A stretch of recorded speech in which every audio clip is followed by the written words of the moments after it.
Hello, you're listening to the Saluki Gamescast. This is episode 63 for December 1st, 2023. My name is Justin Young. Joining me, as usual, is Alicia Utecht, Mario Sanders, and OJ Duncan. How are you all doing?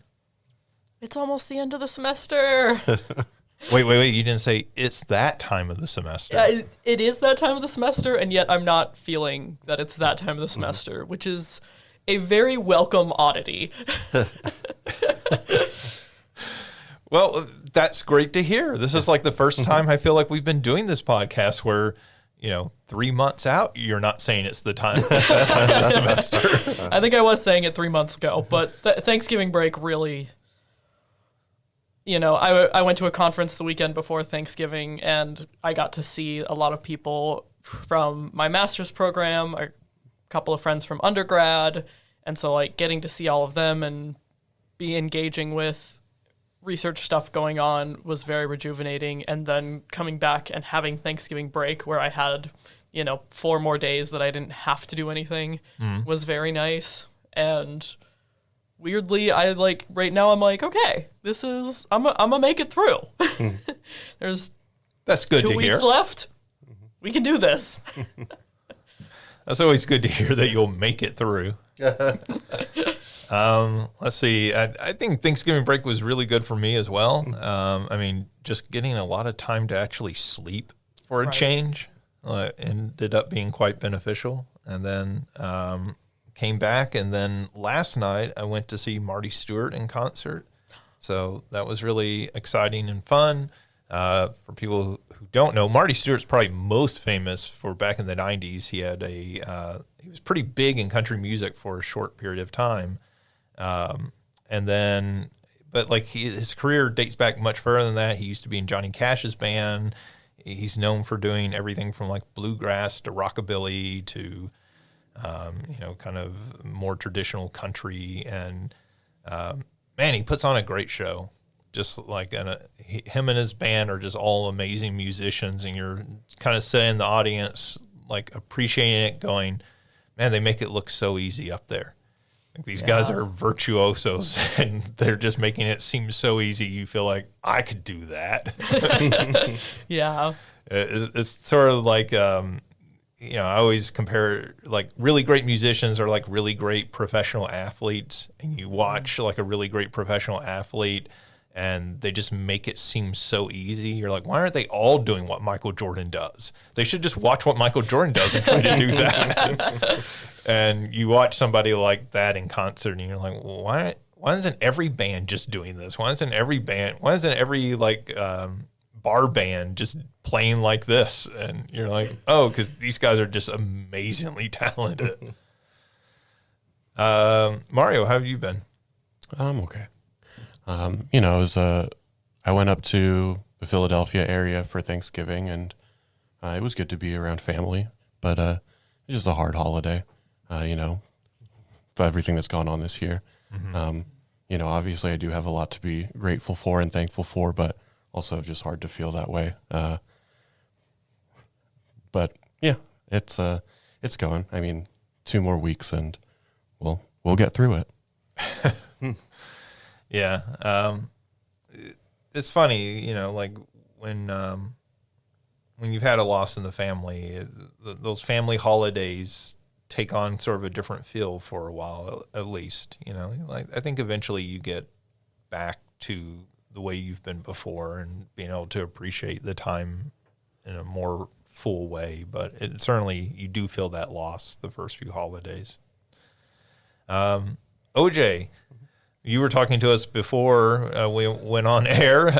We won't go into all the details of the conversation, but you've been doing a lot of research for your dissertation.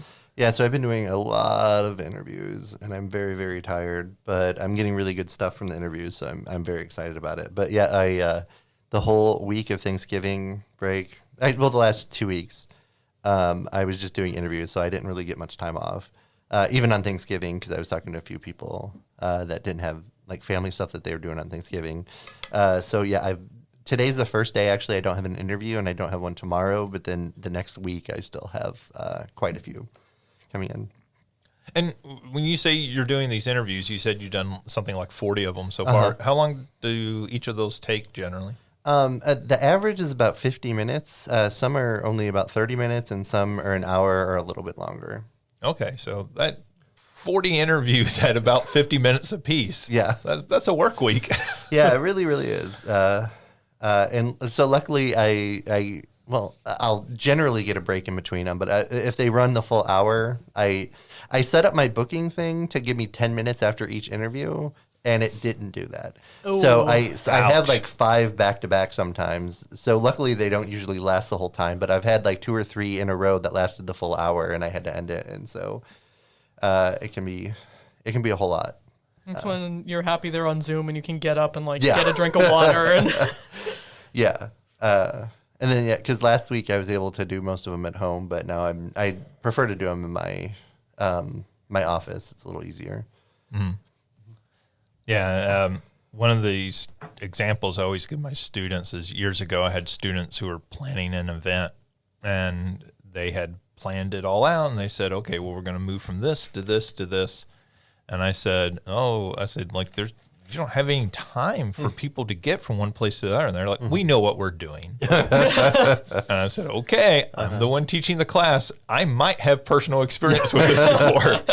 And so then they did the event. And that night I was standing there, and one of the young women walked up to me and she said, we should have listened to you. We should have built time in, shouldn't we? And I said, uh-huh. And she said, we were really dumb, weren't we? I said, no. I said, but this is why we do this in the classroom, so you can learn. And I said, it's better you make this mistake in college than make it later in your professional career. I say, it'd be really dumb if you did it again. Yeah. And actually, I thought about that when I was putting together my bookings, and that's why I put the 10 minutes Right. in there to give myself a break. So, but yeah, it decided not to do that, even though I've checked like 50 times and it's all set. Like, it's supposed to give me 10 minutes, and it does not. It's pretty amazing how, like, those sorts of systems just always seem to malfunction. Yeah. on you. So, well, we are back from Thanksgiving, and it's great to have everyone back. We'll be back at least for the next couple, 2-3 weeks. And then we'll have Christmas break, and then we'll come back and do all of our Game of the Year type stuff. So just giving you a little kind of calendar of what lies ahead for us. But let's go ahead and jump into what you've been playing. Alicia, we haven't seen you in over 2 weeks because you were gone at your conference. So what have you been playing? Yeah, so I got to play a little bit for the conference. One of my performances included performing with the Kirby and the Forgotten Land game. So I spent a lot of time playing and replaying the first level of that. You know, I only had like a 12 minutes max, so only really focusing on the first level, but it was fun to come back to that. It was, you know, it's... Wait, so your performance is you on stage playing Kirby? Playing Kirby and like talking through, I know you guys know this, I don't remember if I said it on the podcast before, but you know, that was a game that I got when I was still dating my ex, and it was one that we played together, and so when we broke up, it was really hard for me to come back to it.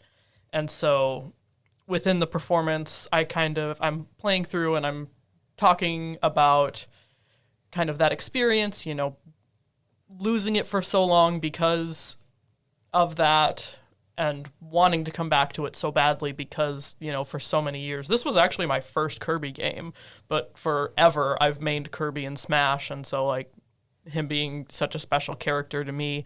So talking through and performing about coming back to it, and really kind of using... I developed this performance in a post-humanism in performance class, and so... The idea Kirby's of it, the perfect post-human.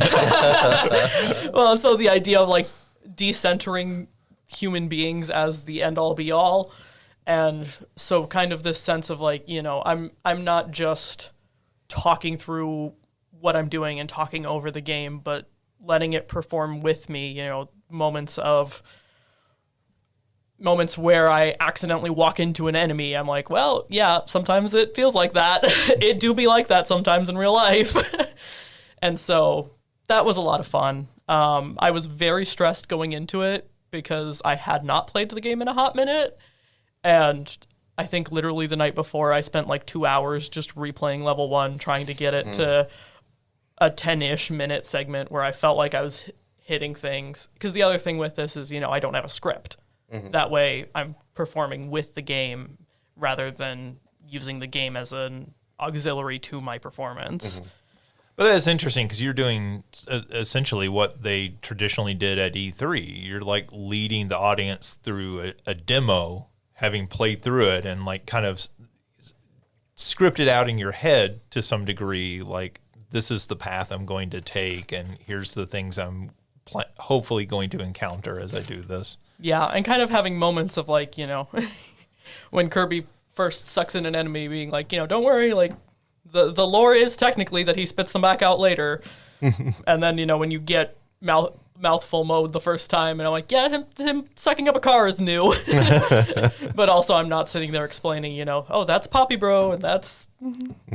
So it was really good. I was very anxious until literally the minute I sat down at the beginning of the panel to do it. And then I was like, I got this. This is going to be great. And it was. So that was really nice. How did the audience respond, if you don't mind me asking? They responded really well. I was a little worried, just... I was a little worried of like... And that was one of the things I was practicing so much the night before of like, okay, how much do I explain about Kirby and about the game itself versus talking about my experiences and talking about like why I'm doing this way. And I think that I managed to hit a really good balance. I kind of wish I had someone record it, honestly, because that is another thing with never having a script and always co-performing is that no version of this performance has ever been the same twice. Sure. But like it was really cool because then the next day, this was Saturday morning, Friday morning, Saturday morning. I don't remember. Friday morning. It was Friday morning because Saturday was my day with 2 panels. But so this was Friday morning, and then I went to a panel on Saturday afternoon. And after that panel, someone came up to me and was like, oh my gosh, I loved your Kirby performance. I'm kind of going through something similar right now where my ex is a musician. And so I'm just like starting to come back to that music that they did and that we listened to together. And I was like, aw, you remembered it a full day later. That's nice. I mean, that's always good to hear. Like somebody actually cared enough, right? Even just to come up to you and tell you about it. Yeah, and it's one of those things, I very much grew up as someone who was like, oh, like relationships and crushes and love are all girly stuff, and I'm not like other girls. Ugh. She's not like other girls. Yeah. And so I think I'm aware of that internal bias, but I still have that internal bias a lot when I talk about stuff with my ex, especially in settings like this where I'm like, there's so many other things to talk about. Like, do I really get to like do this and claim that it's saying anything important whatsoever? And so it was really nice to talk with other people. And, even the panel respondent talked about, it brought him back to his first big heartbreak. And I was like, okay, yeah, even though I have that voice in my head of being like, no, you don't get to talk about these things. This isn't important. It's nice to have that reminder of like, this is worth talking about because it is something that a ton of people go through. Sure. Mm-hmm. Well, and even to link it to video games, right? Like that's something traditionally video games have not been widely talked about in popular culture as like nostalgic markers in the same way that music or movies, right? Like it's the movie we went to on our first date. It's our song we danced to, and you don't hear people talk about video games that often in that context. Yeah. But obviously they very much do resonate that way for a lot of people. Yeah. And I don't remember if I got into it in this performance, but like when I was doing the performance in class, a big thing about it was, this was the game that I was player 1, he was player 2. And he whined about it the whole time. Because he whined about being bandana Waddle Dee and only getting to have the spear. And I'm like, bro, it's I paid the $60 for this game. Let me have it. So there's a whole feminist side to this as well. A little bit. I joke that that's not really a red flag, but I joked a little bit about it being a red flag. I think it's a red flag if your partner won't ever let you be player one. No, I think if it had been the case more of the time it was we were playing games that were one player. Sure. And so since the Switch was technically his, he played it and I watched. But I mean, it's like the whole thing, like when you were a kid and, you had to play with the crappy third-party remote, right? Yeah. Like true love is letting you have the first-party controller. Valid. But so yeah, that was a lot of it. And then after I got home from the conference, I needed to decompress. And so I've been playing a lot of Power Wash Sim. I came back to that. I don't have the money for the Back to the Future DLC right now, which is a bummer because I really want it. But It's out now. I just saw an ad today. I know. It came out, I think, last Monday, because it was out over Thanksgiving break, and I was like, no, it's one that costs money. But still working through some of the bonus jobs on there, having a good time with that. And then I'm hoping, because my tablet has been on the verge of death for like 6 months. So Black Friday, I finally bought a new one. So I'm hoping that this one will have better potential Steam capabilities, even if I'm just playing like, we'll talk later about Ever Crisis coming to PC. So I'm hoping that I can finally get a little bit of PC gaming in, maybe. It's never really been something I've done, but something I'd like to play with and have fun with, so we'll see. Cool. Is that everything? Yeah, that's everything. Even with a week off, I still didn't turn my Switch on very much. Just Well, I mean, like you said, most of Thanksgiving was sleeping. I mean, obviously you did the performance and everything with Kirby, so you are using your Switch leading right up to Thanksgiving break. Yeah. So, yeah, we should talk about sometime, like maybe filming that performance if that's something you would want to do. It's something there's a performance studies journal called Liminalities that video submissions are a big thing there. So I was talking a little bit with my master's thesis advisor. I'm like, I need to poke around and figure out Nintendo's legality stuff around that, but I think that it would be something interesting to do. I would think that would be covered under fair use. I would hope so. I just need to confirm after, the Point Grow backlash from Nintendo earlier this year. Right. When he was literally doing exactly what their policies say you should do. So it's something I just would want to make extra sure before I look at like actually submitting it somewhere. Right. But I would just think like more than your traditional Let's Play, you are very much doing a transformative piece with this. So it should be covered under fair use. Now, whether Nintendo acknowledges that is a whole other thing. And certainly you don't want to get involved in a lawsuit with Nintendo.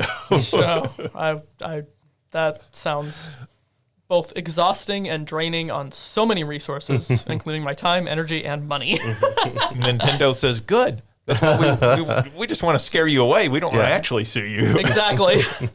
That cost us money. All right, Mario, what have you been playing?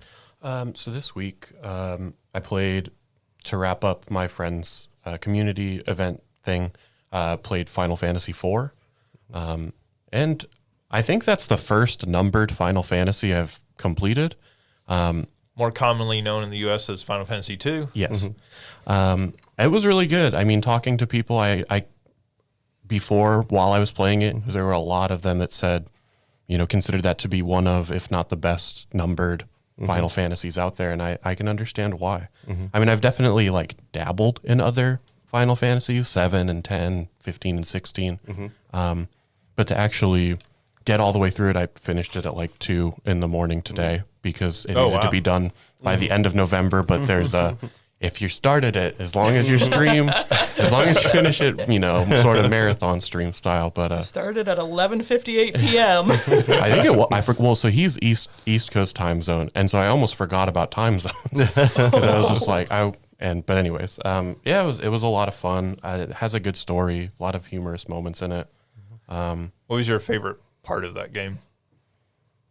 I think the interaction between different characters. I like that there were so many different characters that come in and out of your party, and like the dynamics between those characters, as like, well, this person has been in the team, and now there's this new guy, and it's like, well, what, who is this? And there were a lot of that. I think there's one moment where Sid upgrades like the airship, or he's like, I don't know, you're flying around in the airship, and there's just the line he says, "Damn, I'm good," or something like that. And I was just like, so true. But so yeah, it was a good time. I certainly enjoyed it quite a bit. That's the Final Fantasy where I remember the interpersonal relationships, and I guess RPG just in general, where I remember the interpersonal relationships actually mattering to me, right? Like like you say, there's those lines of dialogue where you're like, oh, like these are characters. Like they're not just like random avatars on screen I'm controlling, but like they're characters with personalities and everything. Yeah, and I think particularly like the loss of certain characters, like I think there are a couple of characters that die throughout the course of the game.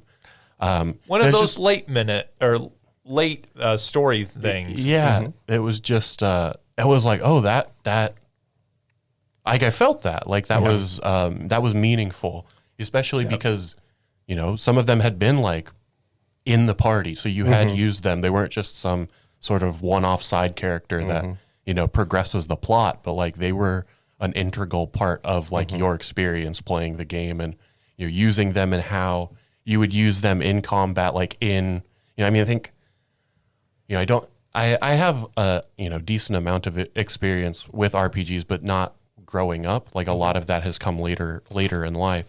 And I think one of the things I appreciate about especially turn-based combat where you have a party is the roles that each character plays. You've got your melee and your healer and your support, and I there are moments where it's like I don't the like characters moving in and out of the party, there was definitely like I don't have this role on my squad right now, and so like almost like relearning how to play with each new party was like frustrating but also really enjoyable. But I think that's what made like the relationships between the characters feel deeper, the loss of certain characters feel deeper. So yeah, I mean, I had a really great time with it. Who's your favorite character? Probably either like Sid or Edge. I was a fan of both of them. Those loss of characters, when you talk about that, I remember that feeling traumatic. And I don't know how old I was when that game came out and I was first playing it, but I remember like I hadn't played video games where that sort of thing happened before, right? Yeah. Like even stuff that had a story, it wasn't the character you were playing as is now dead, right? Or whatever happens to them. Sure. And you were kind of, I remember at the time going, well, they'll retcon this. Like there's no way this character is going to die. It's the famous, you didn't see them die on screen, so they're going to And, and then of course, like that became sort of a constant in the Final Fantasy series of that sort of loss. And so it lost some of its effect on me personally in later entries, but I always thought that was something kind of interesting because, like this is the character you're controlling and that ability to control what happens to that character is taken out of your hands. Well, and I think that's why, in many ways, I'm really glad this is the first one to really be completed because this is one that I don't hear a ton about. It's like, all the stuff that happens in 7. I won't say it because there are people who don't know, the character, the big moment of who dies in Final Fantasy 7. Alicia. But I was 7 was it for me, so yeah. But it's I think it was like that was also like nice to really go in not having really any idea or any familiarity with the game before. Whereas, you know, I kind of, and maybe that's why like 7, when I have tried to start it and play it a number of different times, just never really hit as much, because like I kind of know like how this story goes. Sure. You know, it's one that obviously I would still, you know, like to get to and play all the way through. I think the other thing is, you know, it's one of the reasons why I appreciate these events so much, is because they actually give me a reason to like sit and play through some of those really long games. You know, I'm bad about starting an RPG and just not finding the time to commit to the whole thing. You know, I think we joked about it a couple of weeks ago. I think before I actually started and completed the time I beat Kingdom Hearts 2, I had probably started it like 4 times before that. So it's like, I know simulated Twilight Town like the back of my damn hand. Yeah. The rest of the game I don't know anything about. But, you know. That may say something about Kingdom Hearts too. But, yeah, I had a really good time with it, for sure. Yeah. Yeah, so I remember in that game, the first time I played it, the twins just completely wrecked me. That was like, and that was a heavy moment. And I almost found myself a little, I won't say disappointed, but at the end of the game when they're back, I'm just like, I kind of would have liked to have had that be a moment. Yeah. I was like, you know, I think I said that out loud while I was like, oh, yeah, somebody saved them. I didn't. Somebody took care of them. So did you play the original SNES one? Yeah, I played the Japanese with a translation patch. That was the one he wanted us to play. So I'm sure there was some weirdness. I think like It's harder. Yeah. The Japanese version, they made it a lot easier when they ported it to the US. Yeah, I think experience. You don't get as much experience or something like that. But There's also nudity in the Japanese version. well, I don't fully know about that. Or at least I missed that. You definitely. But anyways. No, I think it's like a character, you see a character who's like swimming and like it's like you don't see anything. It's not nudity like you'd see in an adults only game, but it's like the character doesn't have any clothes in the Japanese version, and in the American version they put a swimsuit on them. They draw a swimsuit on. I was going to say, now that you say it, there is a character you can talk to in one of the first towns where if you talk to her, she dances for you and she like takes her dress off in the course of that. Maybe that's it. Maybe that's what I'm thinking of. And then there's also the dev room, where one of like I think the only item in the dev room in the Japanese version, or at least in the translation patch, it was a Playboy, but I think in like the US version it's just called Porno Mag is in the thing. So you know, definitely some things that are in that game. But yeah, it was a good time. And then I guess I have played them. One of the streamers I watch, he did them for a long time, and he'd stopped and he's come back to them. He would open his streams with what he would call the doles, which is just Wordle and all of their the dole variants. And he's come back to him, and I don't know if there's been like a new slew of doles that have come out, but some of them are bangers. I'm not gonna lie. So like he'll do connections as part of it, but there's one. I feel like you could create like an alignment chart of like, you know, each dole, you know, like true neutral is Wordle. The one that I laugh at, and I've started playing it, and it's so silly, is Costcodal, where they will show you an item, and you have to guess how much it costs at Costco. That's just the Price is Right. Yeah. I mean, it kind of is, but it's just like, I just think it's so funny, all these variations, the variations that have come out of this silly word game. I don't know. That might be chaotic evil. That's what I was thinking. Evils of capitalism.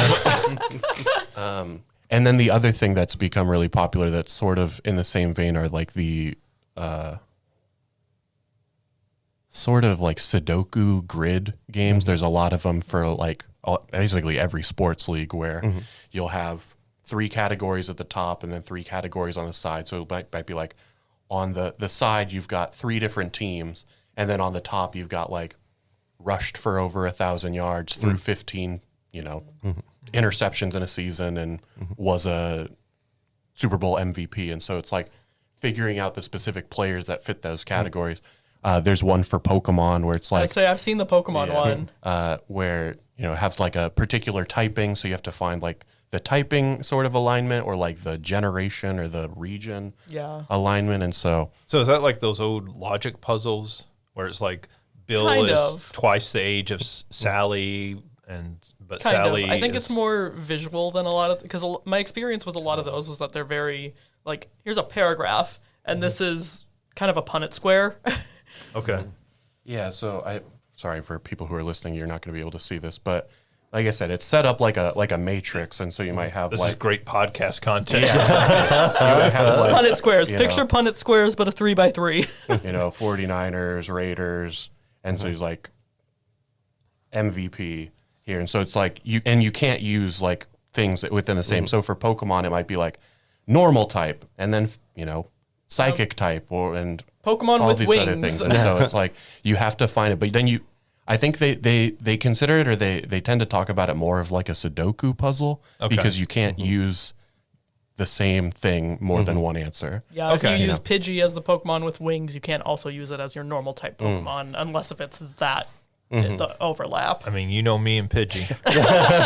So, if you're like a baseball or a football fan, you can't, Kenny Lofton played for like 14 different teams in MLB. He could fit like a lot of those different answers, but you can only use one name or one Pokemon twice, and so And then I know the Pokemon one like ranks you against like, oh, how common was if 70% of people said Pidgey versus like if you put Hoothoot.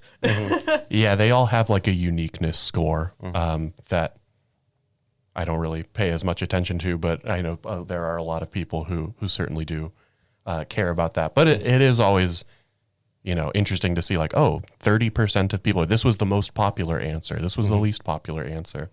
And Okay. That also makes sense. just some of them that like don't, like there are only a few options. I know for some of the sports ones, you'll see like there are like three people that fit this entire category.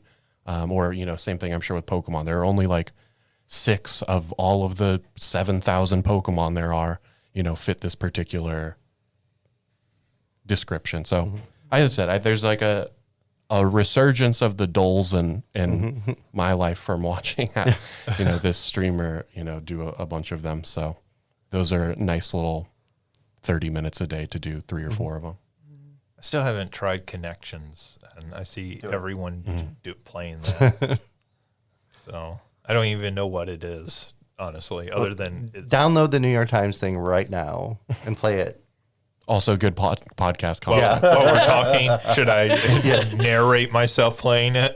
This is our Let's Play of Connections by Justin Young and the Saluki Gamescast. I am clicking on the screen as we currently speak. All right. Anything else that you played? No, that's basically it. Okay. OJ. So I played a few things, but the big one is the Super Mario RPG remake. I wasn't able to listen to the last podcast, so I don't know if you all talked about it then or if anyone talked about it. I don't think anybody Okay. did. Not a ton. I played through the original, but I've only just barely touched the new one. Okay, so it's amazing. Every change that they made, every addition, I think really added to the game. It wasn't anything that seemed like extraneous or anything. Like everything made the game a little bit better. My one problem with it is that it's still very short. Even though they added endgame content, the endgame content isn't long. Like, I don't think it's a spoiler really, but like there's upgraded versions of all the bosses, and so but playing through it, I felt the same love for the game that I felt when I first played it. The additions with like the perfect hits were driving me crazy a few times, but I did find out though that so if your controllers aren't connected, so you have the controllers in your hand and you're playing on the TV or something, a lot of people are having problems because there's a slight little delay there. But if you have a pro controller that's plugged in, then that delay is not there. Sounds like Nintendo needs to update the controllers. They should hire me. I agree 100%. And so, there's a challenge that's 100 super You're like jumps. Charles Martinet. You're their controller updating ambassador. And just like Charles Martinet, you don't really understand your job.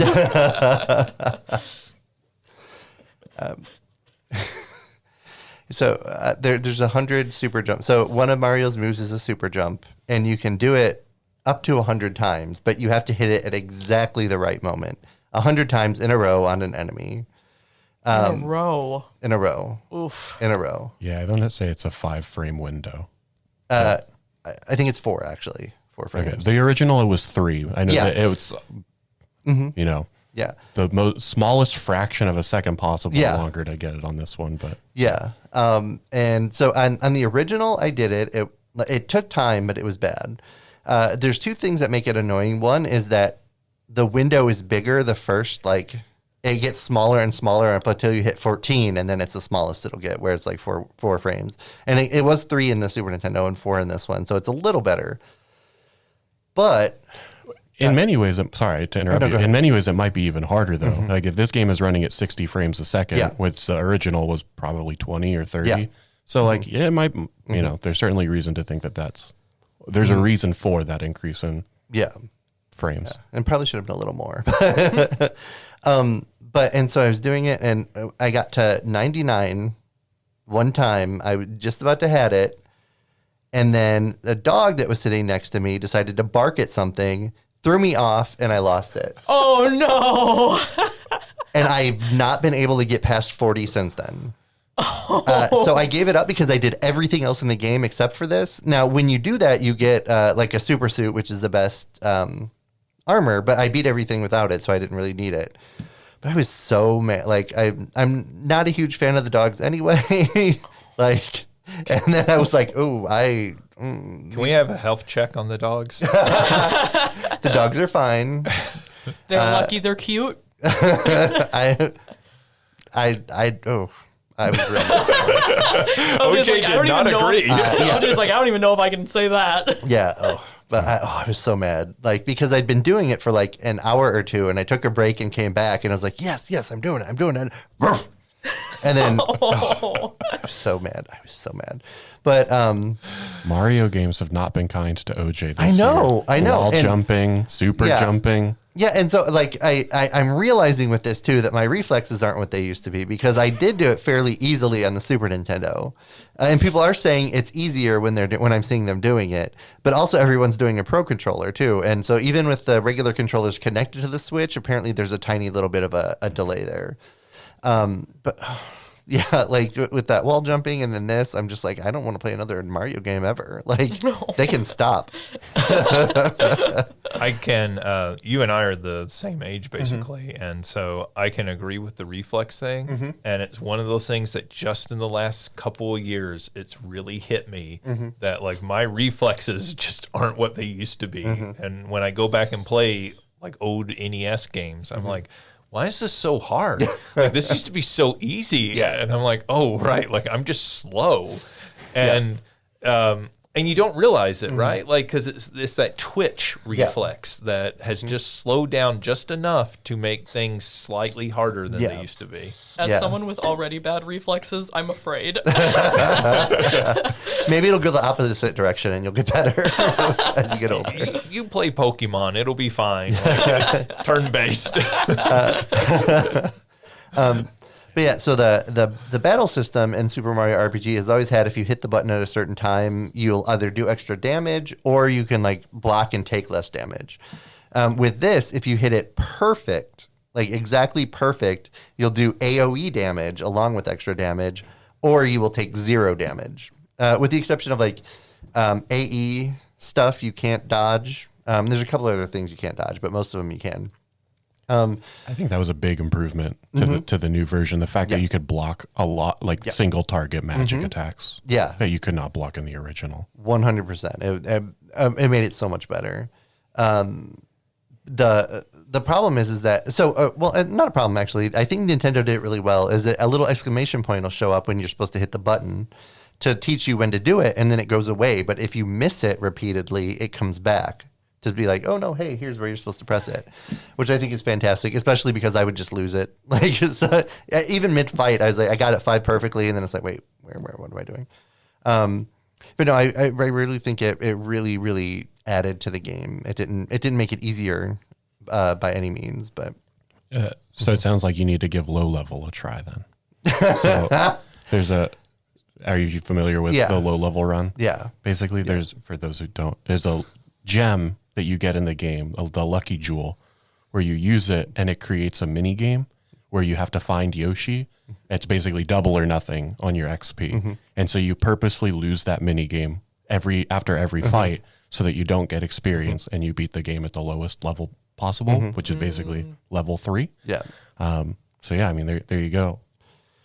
And you got to do a lot of jumps in that game to boost the jump power so that you can get that practice. Yeah. Yeah. Well, with that, you can only do the regular jump, so you can't do the thing. And it's a different hitbox. Oh, is the timing different? Okay. Yeah. Because you still have the full range. True. Because I think there's like 10 or 15 frames for the first one. Yeah. I can't. I don't need a challenge. If I want a challenge, I'll go back to Super Mario Wonder and try and do the wall jumps again. You really want to do that? No.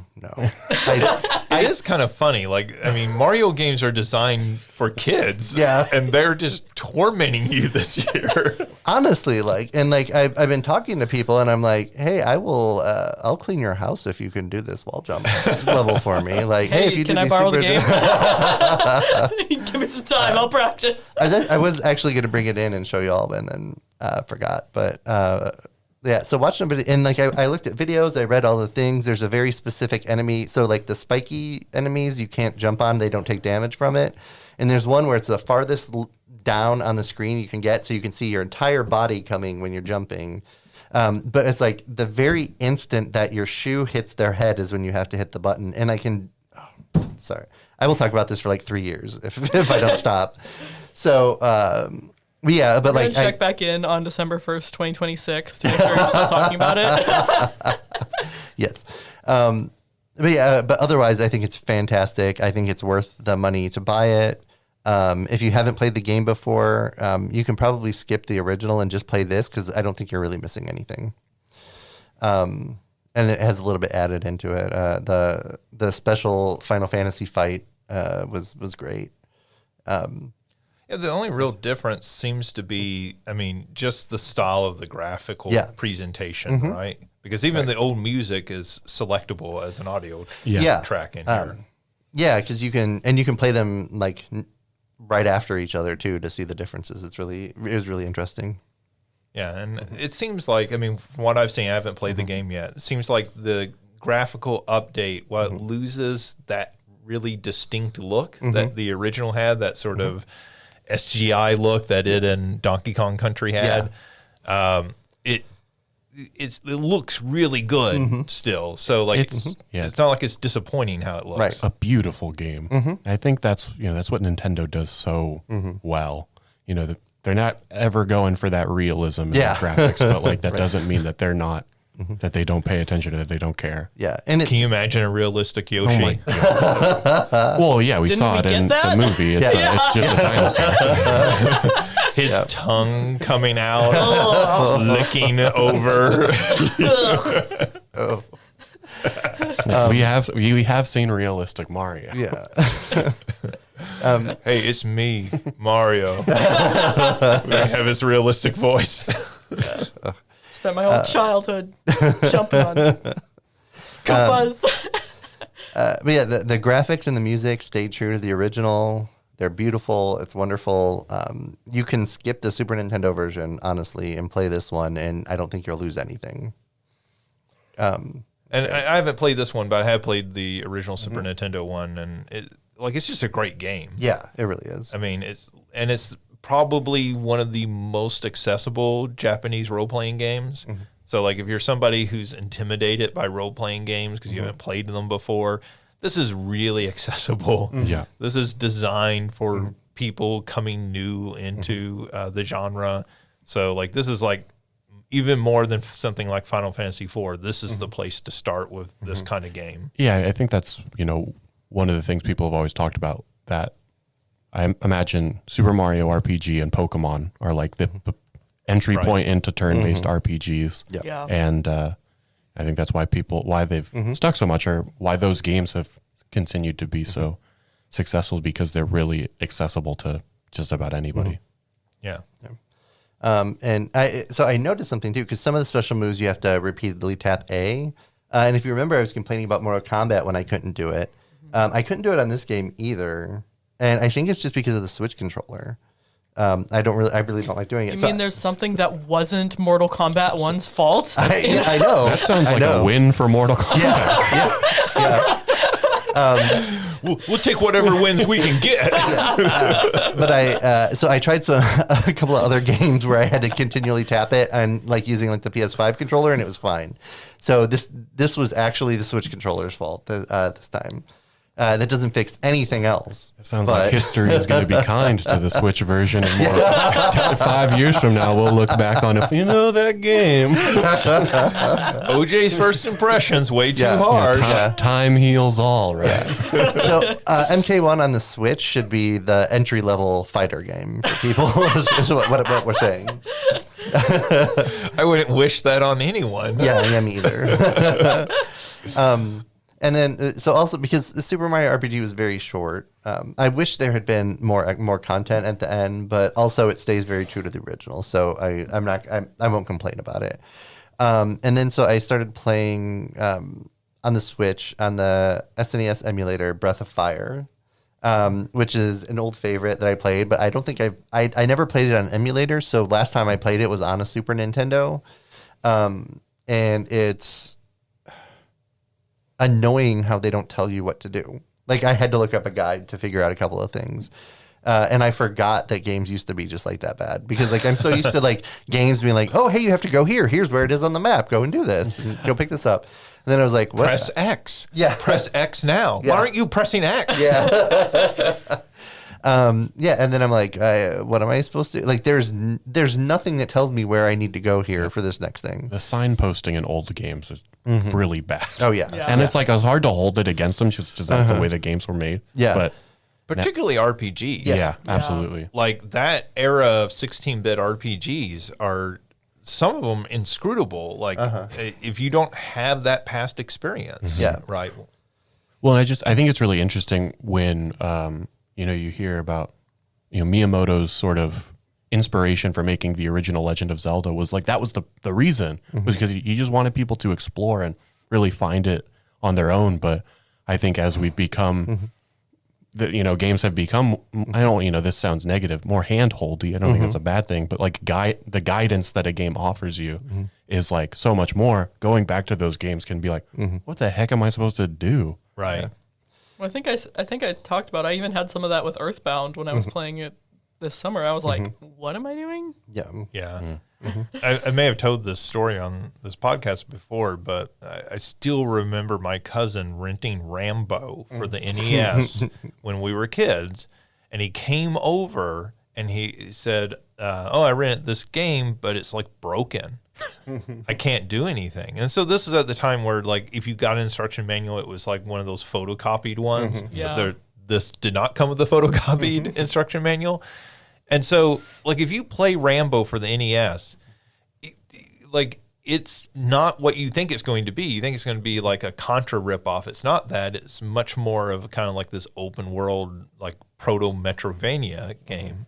And you have to like go from one screen to another by like going to certain places, and there's like a little marker on the ground. You have to press up or press down to like go into the foreground or the background, essentially.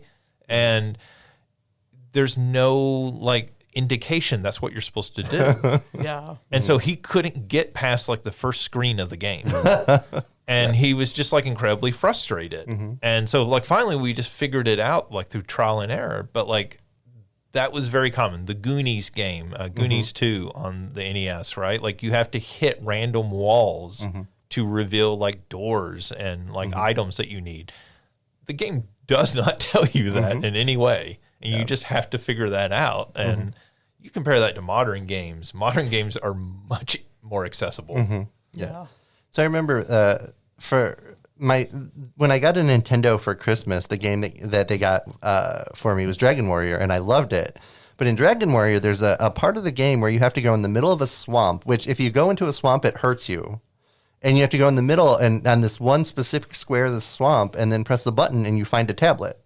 And like, there was nothing, there may have been something in the game, but at this point when I was playing it, I could not find anything and I was just stuck there for a long time. I had no idea what I was supposed to do until Nintendo Power. And it was like, oh, hey, here's what you do. And I was like, oh, okay, well, now I know. Castlevania 2 is the same way. There's lots of people who could not progress in Castlevania 2 until Nintendo Power came out with their walkthrough, essentially, of it. Castlevania 2 even had NPCs giving you contradicting information. Yeah, right. I mean, that fits within the lore of the game because they actually tell you some people lie, and it's like, well, screw you, game. No, I remember a few years ago for Halloween, Roll Mithril did a Castlevania 2 walkthrough, and he was like, I remember how to actually beat this, but I'm going to see if it's really as frustrating as people think it, talk about it being and remember it being.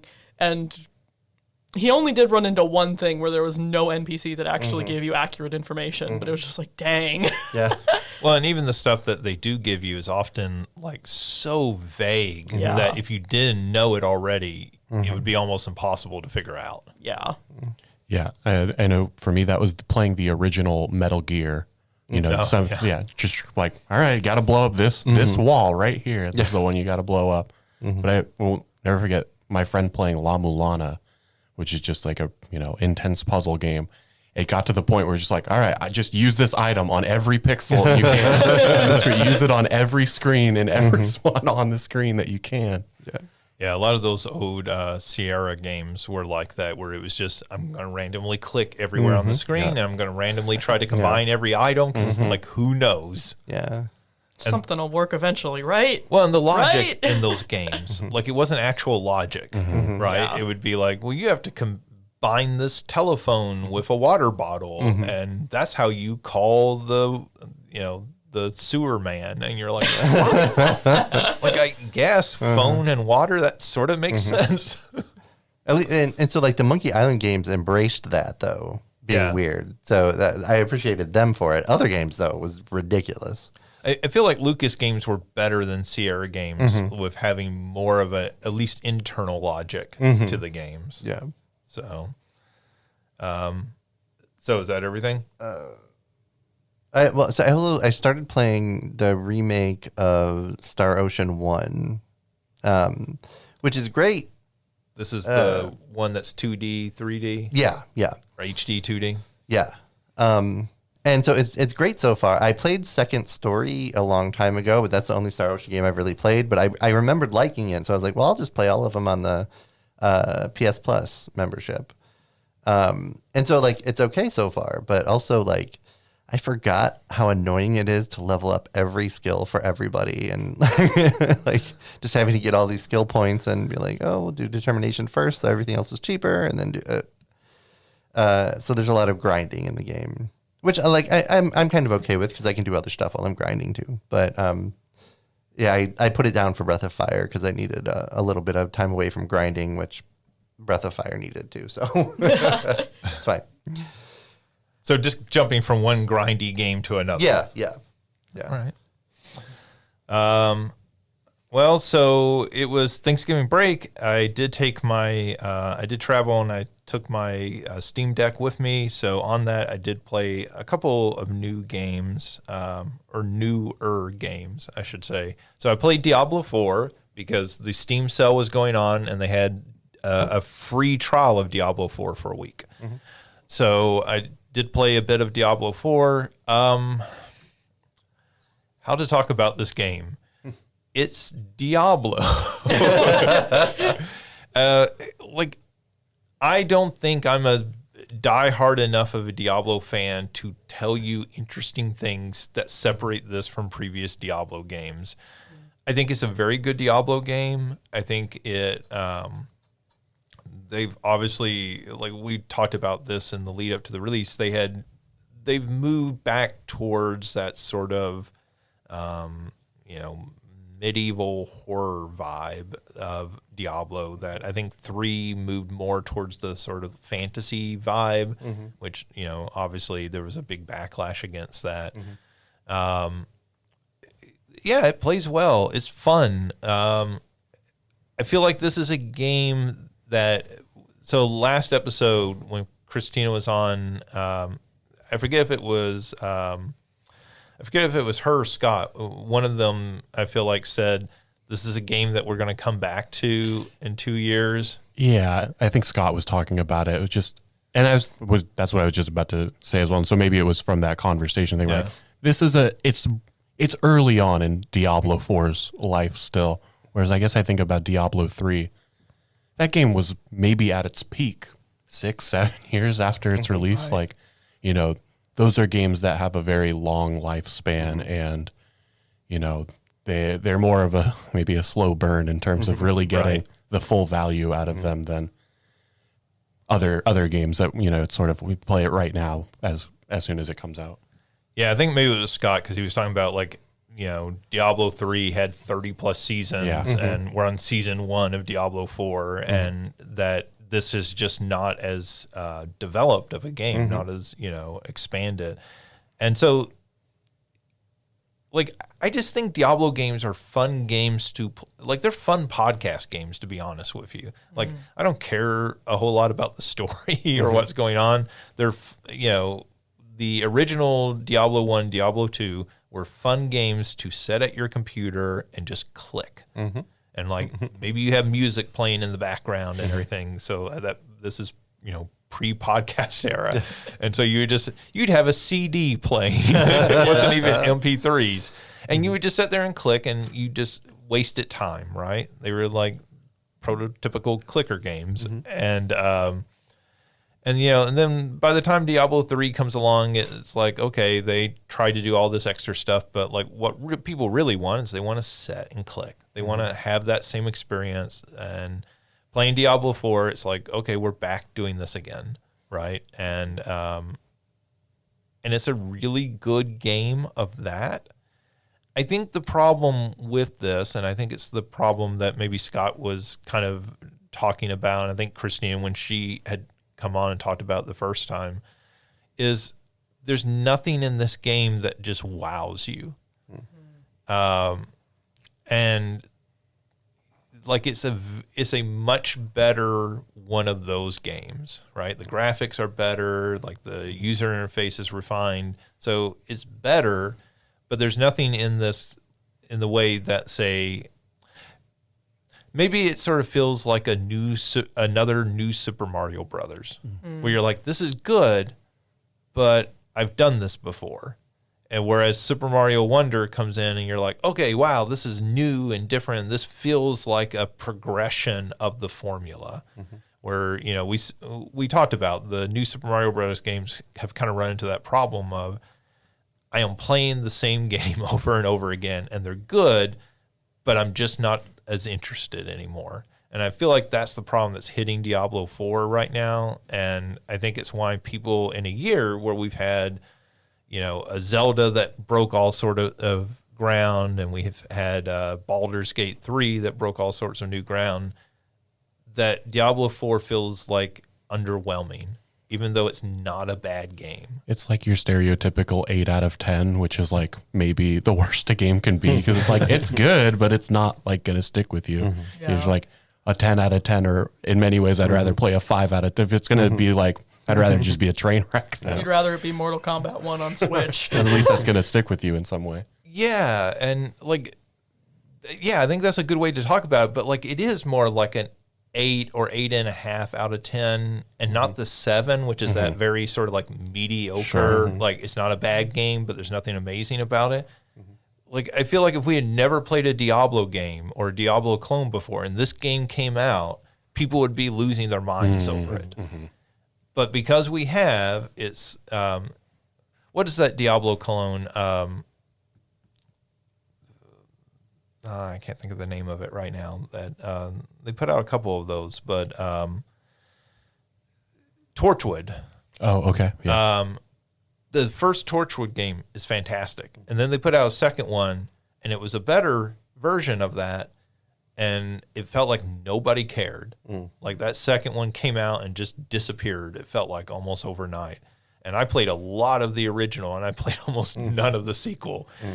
And that's how this kind of feels. And like I don't feel like Diablo has ever faced that before, because Diablo 2 was such a jump over the original, and then there was such a pent up like demand for 3, and then 3 was sort of felt like a big shift, and then there was the auction house and all that originally, and so this one, by returning to what originally established the series, but not actually probably doing enough to make it feel uniquely different, or like a whole new experience, right?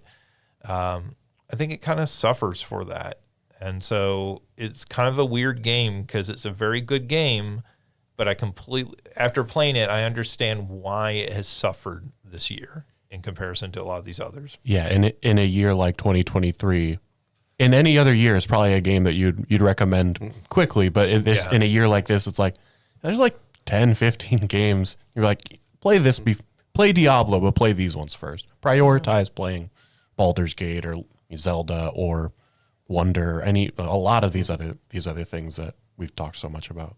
Yeah, absolutely. I think that is exactly how I feel. Like, this just goes down the list of priorities. And if I'm recommending games, unless you're just a Diablo fanatic, and I know some people like that, this goes down that list. And even those people, I might recommend something else first. The other thing I played was Dave the Diver. So Christina had talked about this, and so I have been interested in it a while. I picked it up because it was on sale. Dave the Diver is a game where you play a diver and Named Dave? Yeah, Steve, amazingly. actually. Yeah. Wow. My name is Steve. You can call me Dave, though. And you go hunting into this, it's sort of like a roguelike, because you go into the ocean and it's different each time you go in, and you are hunting fish, but you're also hunting other things. So like you may have to like retrieve a particular type of seaweed, or you may have to like find treasure that has been lost at sea, and all sorts of other things, find rope and other things like that. But it starts off, at least you are deep sea diving and collecting these fish and everything. And you do that, like you have a knife. So starting out, you have a knife, and then you also have like a spear gun. The spear gun is basically Yoshi's Island. So you have to hold a button, and then it comes up and you can aim it. So it's not constantly moving like a Yoshi's Island. You can actually directionally aim it in some like core directions, and then you can shoot it. It is a pain in the butt to shoot that spear gun. And so like that's been kind of frustrating. It's really easy to miss and everything. I'm assuming it, levels up. There are ways to level it up as you go along. So then you have to catch the fish, and then you have to go to the restaurant, and then it turns into Diner Dash. What? You all remember the game Diner Dash? Yeah. Very much. So it basically turns into that. Like you have to set a menu based on the fish that you caught, and then you open up the restaurant, and people come in, and they're like, I want some green tea. You have to run over and pour them green tea, which is a little mini game of pouring green tea. And then they order their fish, and you have to go pick it up from the chef and then deliver it to them. And then sometimes you have to pick up the dirty dishes and all that. So it's basically Diner Dash. That just took a 180 from like what I was expecting. So this game is full of 180s. So you start off doing that, and like, it's a fairly heavily scripted introduction. You're meeting all these different characters, and then the game is like, all right, you're doing good, but you know what you really need? You need a gun. And you're like, I need a gun. I'm going fishing. What am I going to be fishing down here if I need a gun? Are you fishing in a bad part of town? There's some rough carp. And so then, like, the thing that becomes interesting as you play the game, because it's very sort of like, there's like a grind to it. Like, do this, and then come in and serve the fish, and you get money, and you can buy upgrades and all that.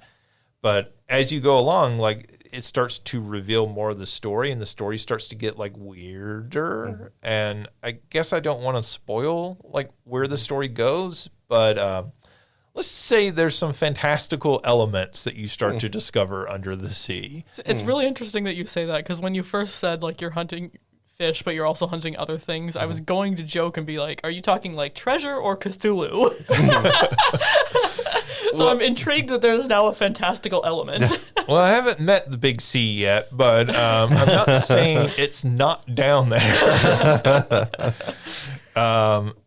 So, like, I haven't finished the game yet. I'm still progressing on it. It feels like the sort of game that the grind could get to a point where it becomes frustrating, and that you are just grinding so much. Like, what do I really want to do this? Is this more work than play, right?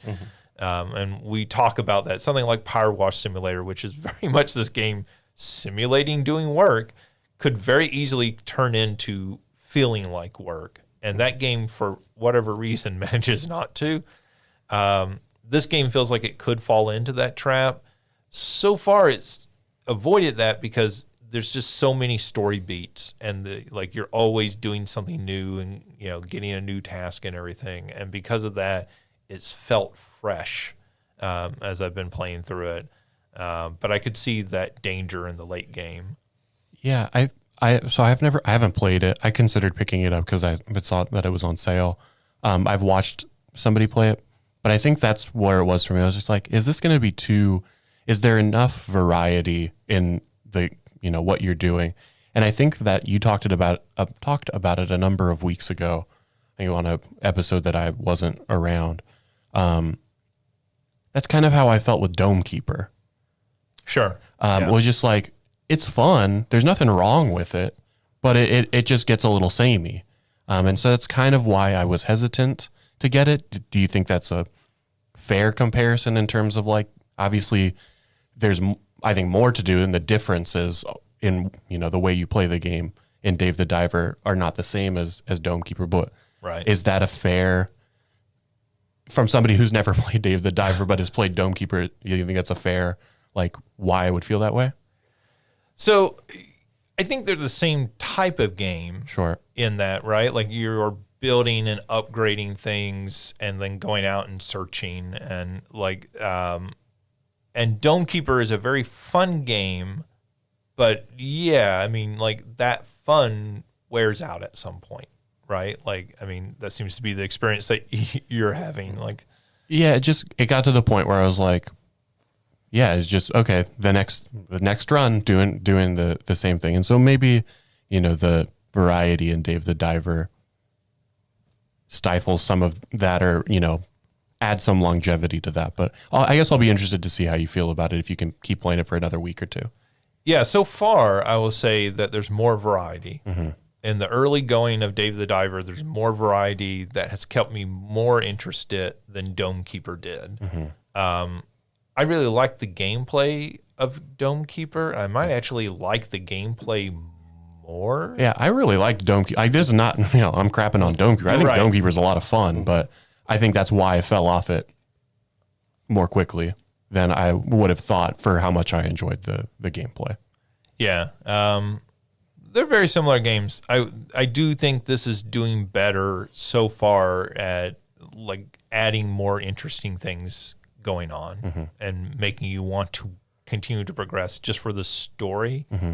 Even though the story's not that fascinating so far, but, like, you kind of just want to see what are they going to do next. I think next. One of the things that was most intriguing about Dave the Diver, and hopefully this is not spoiling anything, there's a character who has, like, a anime girl transformation cutscene or something like that. That's what I saw, and I said, that's really fantastic. He's got like the figurine on his desk, like your typical sort of, nerd at, the computer. Right. Yeah. You get a whole magical girl transformation. Pushing the glasses, and like you get the glare in the glasses.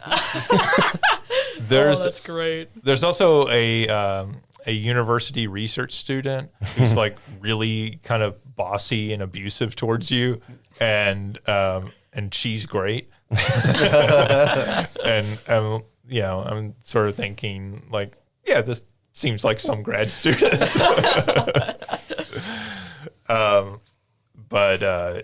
Yeah, I mean, it's an interesting game so far. I think Christina said she had kind of fallen off of it because of the grindiness of it and everything. So, like, again, I can see that very much happening, but I'm going to continue playing it. Like, I'm at least that much into it. But, yeah, I don't really like the aiming. So, hopefully that is something that gets fixed. And have you only played it on Steam Deck? I did play it a little bit on the PC. Okay, I was gonna say, do you think that's like a controller thing, or is like a mouse and keyboard? Do you think that would change it, or not really? Possibly, maybe that is the better way to play it. I have been playing it on controller, even on PC. So that does it for what we've been playing. Let's move on into the news. And we had breaking news right before we went to record this, that the Xbox Series X has had its price slashed to $350. So from $500 to $350.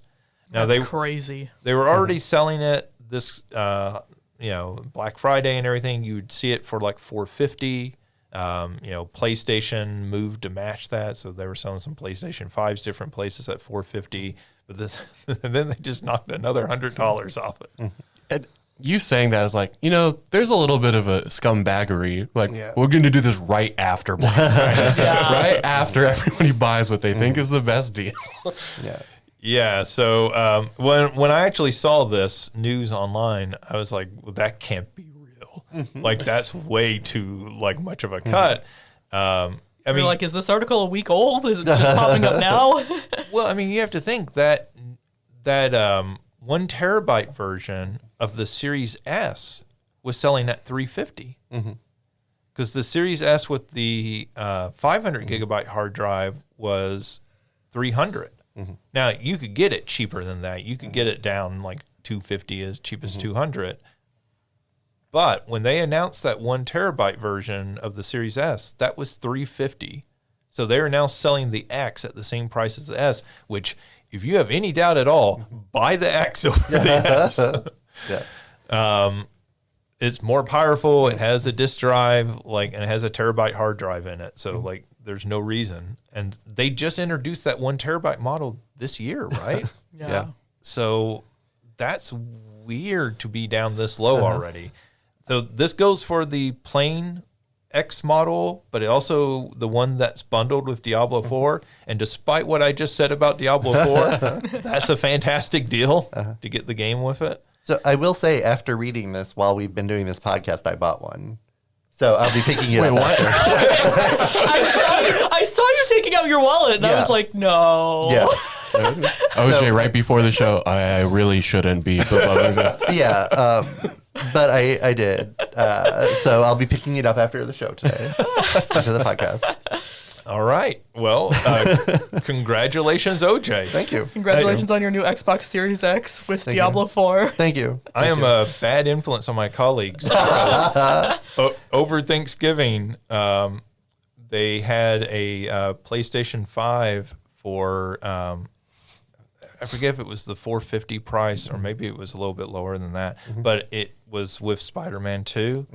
Well, thank you for not sending that to me, because I would not have had the self-control to not buy that.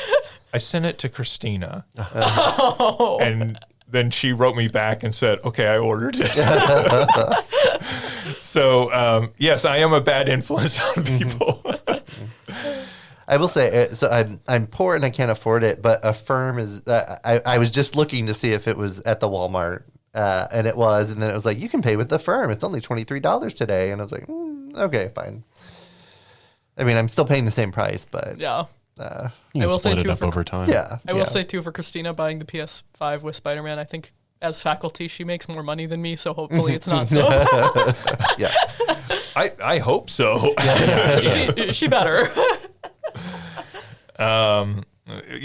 They don't pay us that much more money. I should note.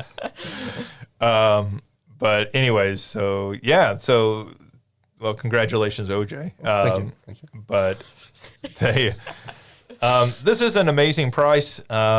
This is field speculation that the Game Awards, which is coming up next week, that there might be an announcement of the new Brooklyn model. That was the adorable one, right? It's the cylindrical one. Yeah. It's the one that looks sort of like the old Mac Pro trash can. The one they described as adorable. Yeah. Yeah. And so that's I don't think anyone outside of Microsoft would have thought to use the word adorable. Well, that one's supposed to have, so if I remember right, that's not actually supposed to be more powerful, but it's supposed to have a bigger hard drive, better Wi-Fi, and there were a few other features, I believe, on there. But it was not going to have a disk drive, so you would lose the disk drive. It would be all digital, which, again, if you're using Game Pass, not that big of a deal, but obviously a lot of people still like to buy physical disc. So that might be announced, but even at that model is not supposed to come out till 2024 sometime. I don't believe there's any chance of that coming out prior to Christmas. So this is still an amazing deal right now if you want an Xbox. Let's see. Also just came out this morning, Grand Theft Auto 6. We knew that the trailer was coming sometime this month. They have announced that it is coming next Tuesday, December 5th. I believe it was 9 a.m. Pacific time, which would put it, 11 here? Something like that. Yep. So, yeah, that should be that'll be a pretty big deal. Grand Theft Auto 5 is one of the biggest games in the history of video games. It's maybe one of the top 5 best-selling games of all time at this point. Because people had to buy 8 different versions to get It's come out across 3 different console generations. PlayStation 3, 4, and 5 have all had versions of this game released, which is insane to think about. And of course, obviously, Grand Theft Auto Online, that is part of that game, has been the key reason why it keeps getting re-released and people keep buying it on different platforms. Obviously, one would assume that there would be a new online version, and that would be part of something they would talk about with this trailer and the announcement. But I guess we'll see. Still, should be a big deal. New Grand Theft Auto is always a big deal. It's one of the biggest franchises in the world. Let's see. Embracer is possibly shutting down the Time Splitter studio, Free Radical, before Christmas. So this came from another Embracer studio, which apparently sent out a statement where they were like, things might be affected around here since they're probably going to shut down Free Radical like on December 11th. And apparently this was news to lots and lots of people that this was happening. And they are working on a new Time Splitters game. So if they shut them down, it's a big question of what happens to that Time Splitters game they're working on. Are they going to just shut the studio, completely shutter it, or are they going to try to offload that development, sell that to Microsoft or Sony or somebody who might want to produce that game? So that'll be pretty interesting to see. It's more about people losing their jobs. We've talked a lot about that. Alicia, you sent out that video that was kind of very focused on that. Yeah. Well, I don't know. The fact that it was another studio being like, hey, this is happening, and that was how everybody found out. Like, I hate when I see that happen. I've seen that happen with local businesses. I've seen it happen. That's what happened with Andrew Lloyd Webber's Cinderella on West End, and just like anytime it happens, you're just like, what kind of scumbag decides that the way to tell people they're losing their jobs is to post it publicly on social media? Yeah. Elon Musk. Yeah. Yeah. Sort of person. Let's see. As always, like if that does come to pass, obviously we wish well to those developers and hope they land on their feet very, very soon. I believe that video that you sent out, Alicia, obviously it doesn't address the time splitters issue. It's a little, this news it came out earlier this week, so right. But I believe in that. They said there had been over 8,000 layoffs in the video game industry this year, which is a drop in the bucket compared to some industries. But in the video game industry, that's a lot of people to be out of work suddenly.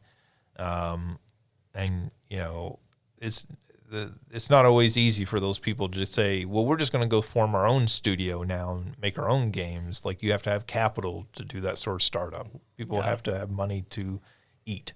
Yeah, and for reference for those listening, if anyone is interested, the video that I sent was uploaded by Moon Channel on YouTube, and it's, like I said, his most recent video, so if you're interested in watching that. Thank you. I could not remember the name of the YouTuber. Yeah. Let's see. Mario Kart 8 Deluxe. It's 78 month long top 20 run has come to an end in October.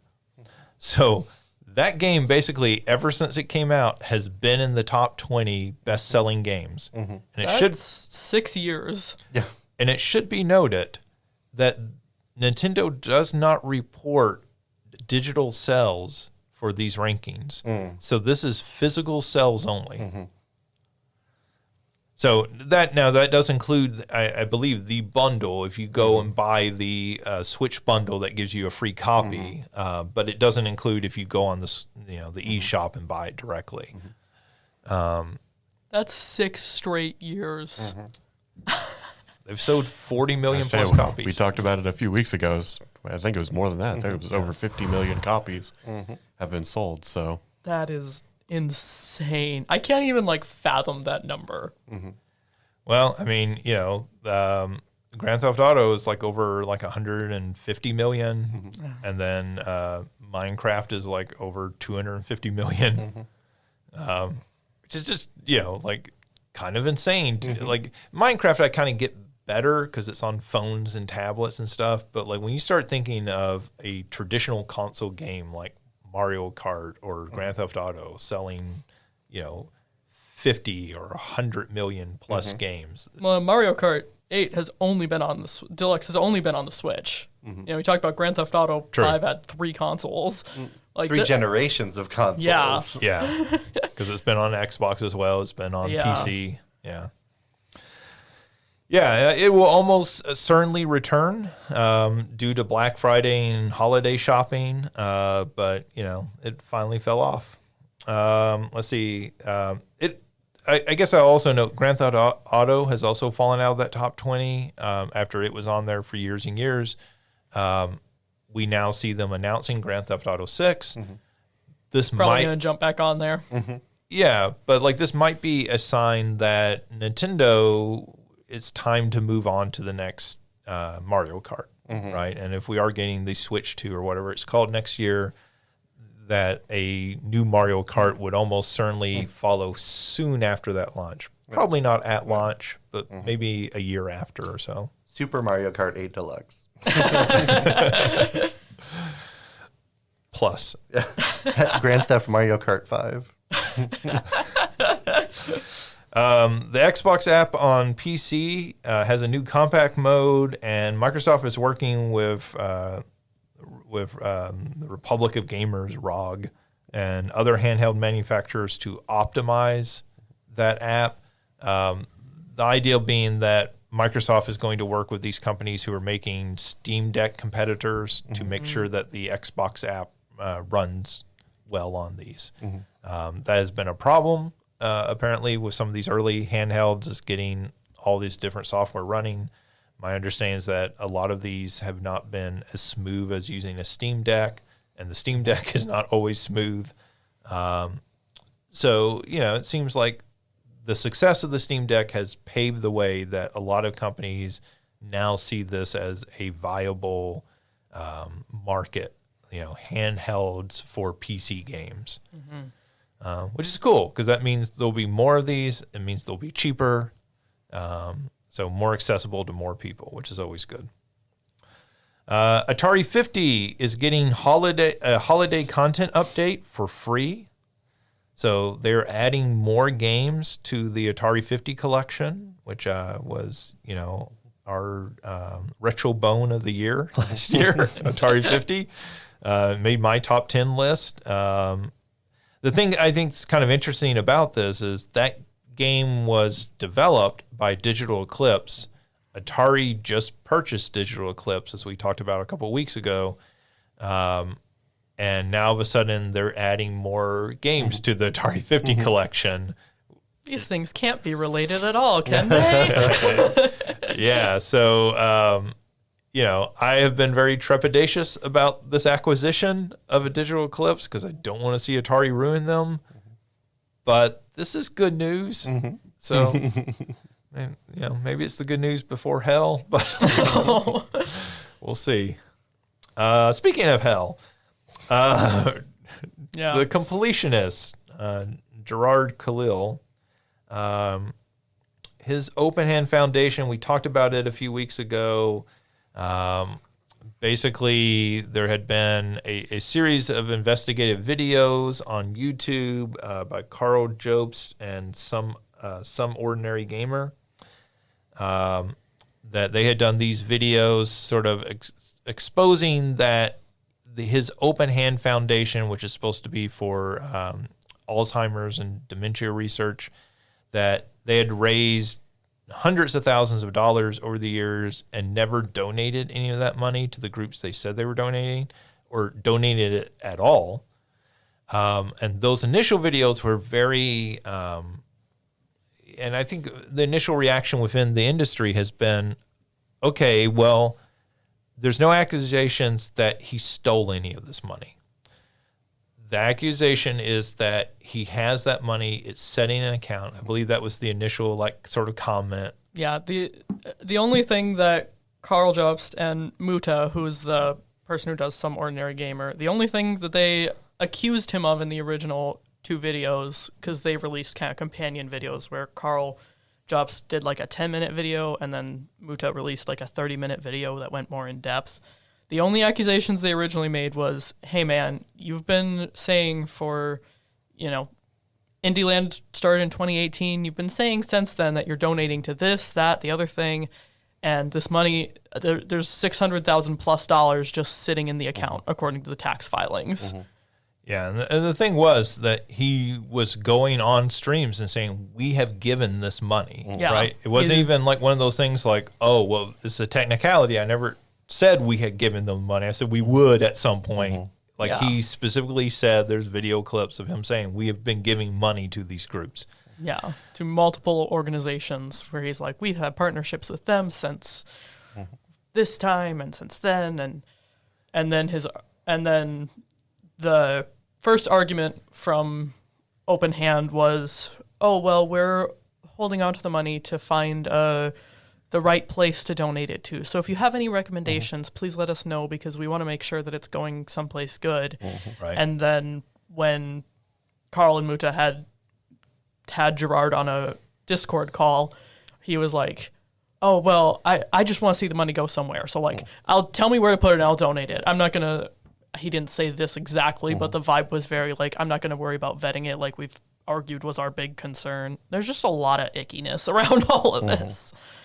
Yeah, so the completionist has sort of just gone radio silent after that call that you're talking about, Alicia, and then there's a new video out from Jobst and a new video coming from Some Ordinary Gamers. So that, I don't know, that may be up now or coming in the next few days, in which they talk about that the Open Hand Foundation had been the beneficiary of a golf tournament, and that golf tournament had raised, tens of thousands of dollars a year, $30,000 to $60,000 a year, and had been going on for several years, and that money was supposed to go to this, to this Open Hand Foundation, And when they start looking at the records, and one of the things people have to understand is that nonprofits have to file records each year. Like they have to be transparent in a way that traditional companies can be a little bit more hidden with. And there does not seem to be any records of that money ever ending up at the Open Hand Foundation. So that raises questions about where did that money actually go? If it's not ending up at the Open Hand Foundation, who has that money? Is that money sitting in an account somewhere? If so, which account? If it's not, then where is that money? Well, and especially since for the golf tournament, one, they have the sponsorship levels is public information, and, there's photos showing who sponsored at what level. And this is, companies like Coca-Cola and Pepsi and Monster, like these are big name companies that hopefully are going to be a little more like, hey, what? And then the other really sus thing about that is the golf tournament, everything is, where the thing on their website where it says like where to donate money, it's literally just like, okay, here's make a check and send it to the Open Hand Foundation at this address. So it's like, where'd those checks get donated, Gerard? Where'd that go?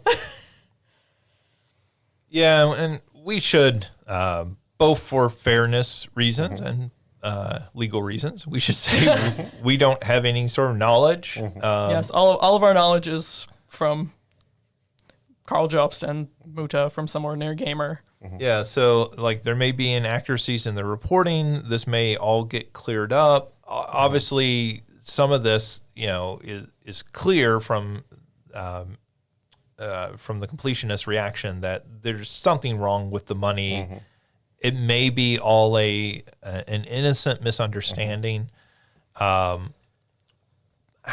like the thing I take away in seeing this additional reporting is this was going to happen eventually with one of these like streamers raising money.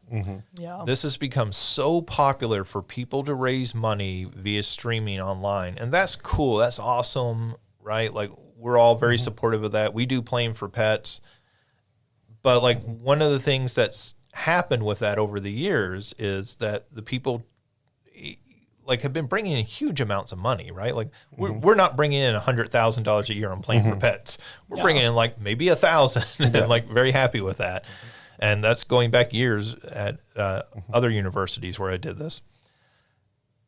That when you're bringing in that kind of money and there's so little oversight, eventually there's going to be a problem with one of these charities. And when one of these blows up, it's going to potentially taint it for everyone. Yeah. Because then everybody becomes suspicious of giving any of these groups money. No, I saw a lot of people in the comments on the first videos being like, okay, now I'm like quadruple checking everything from the runaway guys doing throne controllers and yeah. And I do want to share this. This is from a YouTube comment on Carl's video about the golf tournament. So this is not legal advice coming from me, but this is from a YouTube commenter, but I think it's worth sharing. Someone commented, for everyone who donated to Indieland, to the charity golf tournament, whatever, you can also directly sue Gerard and the company in civil court for fraud. You're a victim because they took money from you after lying to you about what they were going to do with it. This is fraud. The commenter recommends people talk to a civil attorney near them that does commercial cases like this and says that they usually do the first consult for free. I'm not a legal person at all, but I think that this is something that, scrolling the comments, seeing so many people talking about, oh my gosh, I donated to this for years because of how dementia and Alzheimer's have affected my family. And like Justin said, if other, God forbid, I hope they don't, if other charity streams start turning out to be garbage like this, just things to know. So I wasn't able to watch the videos, and I don't know if they covered this, but is there a chance that like it's in an interest like accruing account? So Yeah, that was a question after the first videos. Muta covered this in his follow-up video a week and a half ago. And, of course, I watched that a week and a half ago, and I don't remember exactly what he said. Okay. But that is something that he covered. Okay. So I would just say, like, we do Playing for Pets. When we do that as an event, the money goes directly to the charity. We actually never handle it. So, like, at no point do I have any money in an account that's mine. That goes directly into an account they control. And that's the reason why. Yeah. Like, and dealing with, like, large sums of money, and, like, $1,000 is certainly not $600,000. But That's still a lot of money. it's a lot of money that I don't want to be out of pocket because, something fishy happened. And so I think, part of this is, and I understand there are financial and tax reasons and everything to set up a foundation to handle large sums of money like this. But it also is part of the reason why I think if you are wanting to do this yourself, if you're wanting to raise for a charity, that there are ways to set that up either through GoFundMe or to Lily and some of these other sites where you actually don't have to handle the money yourself. Yeah, I know a number of the streamers who I've watched who have done that. I don't know what the name of the organization is, but it basically donates directly to that organization. Is it rather, Tiltify? Yeah, I think that's what it is. But Yeah. and I am not surprised that maybe that is just the way that things will go. I mean, I don't know. I'm sure that this is not uncommon. People setting up their own foundations, especially one that seemingly. I mean, I think that it's an issue that probably is important to him. Yeah, his mother died from Alzheimer's and dementia complications. Yeah, so I certainly don't doubt that there's is a care about this issue, but I think that certainly the way to protect yourself is encouraging people to donate to these organizations themselves, partnering with an organization that'll be the way that maybe people move forward doing stuff like that. Yeah. So, like, again, I do want to say, like, obviously you should be innocent until proven guilty. We don't actually know what the completionist, whether he's done anything actually wrong. I think the worst you can say right now is he's been sloppy. Yeah. And I think we were talking before the show, and I said it feels like the Indieland stuff could arguably be negligence at some point. Some of the, again, this is my opinion based on the videos that I've seen from Carl Jobst and some ordinary gamer. This is not but it feels like the deeper we get, the more it feels like it's not negligence, it's fraud. But even if it's negligence, it is still illegal. Yeah, and so I can say easily, as the head of 2 nonprofit organizations, rule number 1 is don't mess with the money. Yeah. That's, you make sure if you say money's going somewhere, it goes there. You don't keep it. You don't put it somewhere else. You don't do anything shady. You do not mess with the money. And so that's like, even if there's no like intentional specific fraud or wrongdoing, it's still not what you should be doing. Like, you do not mess with the money. That's rule number 1. It's big. Every nonprofit has that as like their first rule. Don't mess with the money. And I think this is one of the reasons why you probably shouldn't be setting up a foundation if you don't have the time and energy and resources to dedicate to running that and running it correctly. Yeah. Yeah, I think I'd like to think that, from the most positive way that I could potentially frame it is that he's just naive, that he was naive in setting this up. He got it, there's a depth to nonprofit work that he was unfamiliar with, and hopefully he is able to figure that out. I mean, I'd like to think the best, but it certainly is. But yeah, that's all that can really be said at this point. That's why I say at best he was sloppy. Yeah. And like, let's hope it works out. Let's hope the money ends up with the organizations that it was donated for, and let's hope that he hasn't done anything intentionally wrong. Yeah. Right. Like that's when people see stories like this, it's always like, no, like you should root for like he's actually not a criminal. Like that's the good thing. Like that's the hope. But everybody wins. But just like donate the money, man. That's all. Just donate the money. So we'll see what comes of it. Let's see. The Xbox CFO, Chief Financial Officer, Tim Stewart, said at the Wells Fargo TMT Summit, which I have no idea what TMT stands for. I wish there was an N in there. And I was going to say Teenage Mutant Turtles. Man, if there's a Ninja Turtle Summit, I would somehow figure out how to get from Wells Fargo. Yeah. Like there is a horse-covered wagon with summit on Ninja Turtles. I would definitely figure out how to present at that conference. Yes. That would be my academic trip for the year. But anyways, they want to. Tim Stewart said they want to bring Game Pass to PlayStation, Nintendo consoles to quote to every screen that can play a game. So this is. They've mentioned this in the past, that this was an aspiration. This is sort of reaffirming that. A lot of people think that this might be how they use the Activision acquisition, because you go to Sony at some point and say, hey, Call of Duty is on Game Pass.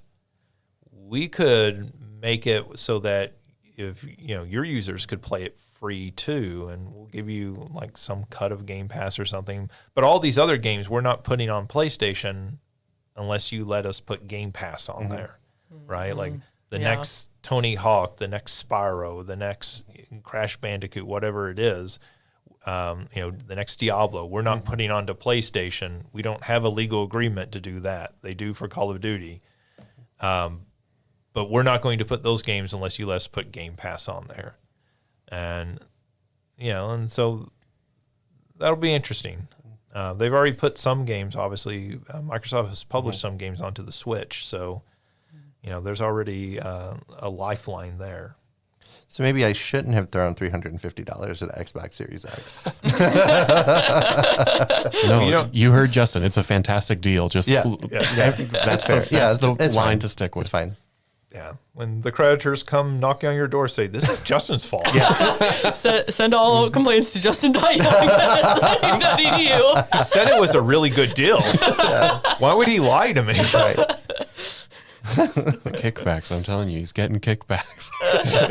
from Xbox and Sony and PlayStation, apparently. If we got Christina to buy a PS5. Man, I should have sent y'all like affiliate links to buy through. That was smarter. Let's see. The Last of Us 2 remastered. This got announced like immediately following our last episode 2 weeks ago. So let's just talk about it real quick. The Last of Us 2 remaster was announced for PlayStation 5. If you currently own the PlayStation 4 version, it'll be a $10 upgrade. It's going to add a new roguelike survival mode called No Return, which will let you play with various different characters from the game. It is going to have like lost levels, but like my understanding was that maybe these aren't fully complete, but they're going to add them in so that you can like just access and play them. Those levels are Sewers, Jackson Party, and Boar Hunt. As someone who has never played or watched Last of Us, I'm very confused. Like maybe Boar Hunt would make more sense if I played the game. But maybe. No. Okay, just gotta be clear on that. It is going to have a performance mode, 4K with variable refresh rate. So, this is following the pattern that they did with the original Last of Us. That game came out on the PlayStation 3. PlayStation 4 comes out. It came out late in the PlayStation 3's lifespan, just like Part 2 came out late in the PlayStation 4 lifespan. When the new console came out, they put out a remastered version. That means on the PlayStation 6, we'll get a full remake like we did with the original Last of Us. But, I think the thing I took away from this, that $10 upgrade, as somebody who owns the PlayStation 4 version digitally, that is appealing to me. It's a really great deal. And it will probably get me to pay $10 and upgrade it. No, it is not a great deal. I don't want to. Justin, I already bought it. I don't want to be responsible now for something that that Mario buys. I think this one is, you're pretty safe that I will not. They also announced not the same people, but there's also been the announcement of a Killer Instinct Anniversary Edition. So 2 things that are happening. The Anniversary Edition is going to be $30. It will have all fighters plus holiday accessories, which made me hope that maybe one of the accessories is a pumpkin that you can put onto your opponent's head after you beat them. You have to pay $10 for that. No, it comes with this $30 version. So No. The only accessories, not everything else. Yeah.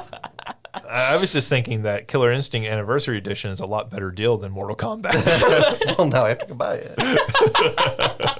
Well, you're getting 2. They're getting It's 2 going more. to be on right? Xbox. They're getting 2 more. We had all our ideas for what the Thanksgiving and winter holiday fatalities were going to be, right? Oh, right. They're Yeah. adding 2 more. Yeah.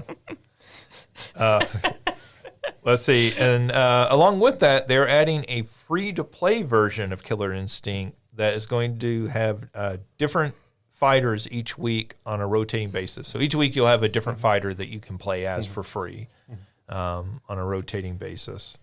So that's cool. The free-to-play version, if you just want to try out the game and everything. And $30 for all the content they've put out in that game, that's a really good price if you don't already own the game. It's a really great deal. It is. Let's see. OJ, you've already watched this, so you don't have to worry about this, and it's free anyway. Paramount Plus live action Halo series. The first season of that is now free to watch on YouTube. So if you want to see John Halo's butt, you can see it. That's what I was like, is that 18 plus? Do you have to sign into your YouTube account to confirm that? You may have to, actually, because I would assume they're not they're pretty picky on YouTube about nudity. So I don't know how they would handle that on there. Yeah. They do sell movies through there. You can watch movies through Yeah. there, so R-rated movies. So, but if you have not watched that, and for some reason you want to watch the live-action Halo show, I don't recommend it. But knock yourself out. Literally, remember how many times I put OJ to sleep? Yeah. I still haven't gotten to the butt. It's really why I was watching it, and I still didn't get to it. Is that the one where they had the gaff where there was a Dodge Durango in the background of a scene or something like Yes. that? Okay. I have the right show. What a beautiful hot mess. I like that. That's the gaff that you pick out of that show. That whole show is gaffs. I literally know nothing about the show other than apparently there's a butt and a Dodge Durango in it. You also find out about One more thing than me. I just knew Master Chief's butt. you also find out about his dog. Oh, yeah. All right. So let's see. Final Fantasy VII Ever Crisis is coming to PC on December 7th. Please be less annoying about the gotchas. The day after that, the Resident Evil 4 remake VR mode is coming out on PlayStation. That is also the same day as the Game Awards. So the fact that those 2 things are coming out the day before and the day of the Game Awards, probably not a coincidence. Probably, I can almost imagine we will see a trailer for that VR mode at the Game Awards, helping to hype and advertise that and maybe sell some PlayStation VRs. What is Ever Crisis? So Ever Crisis was first marketed You did not want to ask that question. It was first marketed as we're going to put all of the Final Fantasy VII content in one game. Okay. Including things like Before Crisis, which was a mobile game only available in Japan, putting Advent Children as a game. So It's a game. Okay. So sounded fantastic. And then they were like, LOL, it's just a mobile game. Okay. And I think I And soon to be PC game. Yeah. I think I quote unquote played through the first 2 chapters of the original Final Fantasy VII on it, and it's really just cutscenes mostly. Like you do a little bit of actual gameplay, but it's mostly just cutscenes. And of course, you have to play so much of the original Final Fantasy VII before you can unlock to play parts of Crisis Core, and then you have to play so much of Crisis Core before you can unlock First Soldier, and that's all that they've put out so far. And I'm like, I downloaded this so I could play before Crisis. I want my Rufus Shinra backstory. But I'm hoping with the PC release it'll at least be more entertaining because the really obnoxious thing is the gachas. Like, if it weren't for those, I probably still would have kept clicking through and playing at least, but the gachas just drove me up a wall. So I'm hoping that the PC port will be better. It feels like another one of Square's, we are releasing way too many games, and nobody knows what these games are. Yeah, I still don't really know what it is. I'll Google it. But, Well, I mean, it reminds me of Kingdom Hearts. that's kind of what it. So would it be like? Yeah, it's a compilation. Well, no, but in the sense of like is there an actual full game in there, or is Eventually, it like the there's movies? supposed to be. All right. Well, if this is Square Enix, Like I said- this is Square Enix, great. And again, 2032 when Yeah. they finally released Kingdom Hearts 7, Final Fantasy 7 playable in Ever Crisis. Yeah, I'll be real. My only real hope for it is before Crisis. Okay. Like I don't expect to be able to really play 7 or Crisis Core. First Soldier, maybe, I guess, since that was a mobile game originally. Is that the Battle Royale? Yeah. Okay. But that they said the Ever Crisis content would have more Sephiroth backstory. I would love to see, and everyone has said from the beginning, like, we want this ported to Switch or something, so that way there could be actual gameplay for it, especially for like the Advent Children stuff. I was so excited to see how that was going to become gameplay, and then they announced it was a mobile game, and I was like, but I really, when they finally get around to giving me Before Crisis, I will come back to it on mobile. But until then, I'm hoping at least the PC one, I'll be less frustrated clicking through cutscenes. All right. So, Alicia, we have another story for you. We got our first shot of Shadow in the Sonic the Hedgehog 3 movie. It's just his feet It's and just his foot, Just the right? shoes. and his ankles. Scandalous. He is showing ankle. Look, we got his face in the post credits of 2. It's fine. Yeah, I said this in our group chat too, but I'm like, man, this is where I'm really like, if we don't get Crush 40 in this movie, I will riot. Because like Sonic at least has other, Green Hill Zone, stuff like that I'm like, yeah, there is Sonic without Crush 40. There is not Shadow the Hedgehog without Crush 40 to me. So I'm like, come on, Sega. We know Sega. we know you listen to the fans sometimes. Please, just it doesn't. I can even live with it not being Live and Learn. I can live with it being All of Me or being a new song or something. Just like when they're driving around town, just have it be on the radio or something. Like, It doesn't Yeah. even have to be like a prominent part of the film. Yeah, like just somehow get Crush 40 in this movie. But see, here's my real question. Is Shadow going to have a gun? I mean, in he this has movie? to. I was going to say, He I does can't have repeat to. what I put in the group chat. We need an update to his iconic line about the 4th Chaos Emerald. I think that gets across what you put in the group chat. But Yeah. like, I just wonder, like in a kid's movie, right? Do you give Shadow a gun? I mean, What does he do with that gun? I I mean, mean, the organization is called Gun. yeah, Eggman had some pretty gun-like weapons in the first 2 movies. I think they can give Shadow a gun. Yeah, I mean, maybe. Like, it's just weird, right? That transition from video game to film. Now you're going to have a character that you were selling toys to children, and that character in the movie has a gun. And I understand exactly what you're saying. It's in the video game he does. What's different, Justin? Film is different than video games, right? There's a different perception of having, can you imagine Winnie the Pooh with a gun? And wasn't there a movie there was that just a horror Winnie the Pooh movie. That's I get you with the point you're making. Yeah. So I just wonder, do they give him and I'm thinking gun, the guns he has in the game, which is hey, I've got a Glock. Yeah. Do they do that, or do they give him some sort of energy weapon and are Dr. Robotnik gave this to him and he's got this energy cannon or something? That doesn't happen until the Shadow the Hedgehog game. We've got at least 3 more movies before that happens. I say, I do think probably with toys and that they'll market more the Chaos Spears, stuff like that. So I think it'll be a grave error if they don't do a Sonic version of Janie's Got a Gun, being Shadow's Got a Gun. Bold of you to assume that's not already on YouTube. Fair.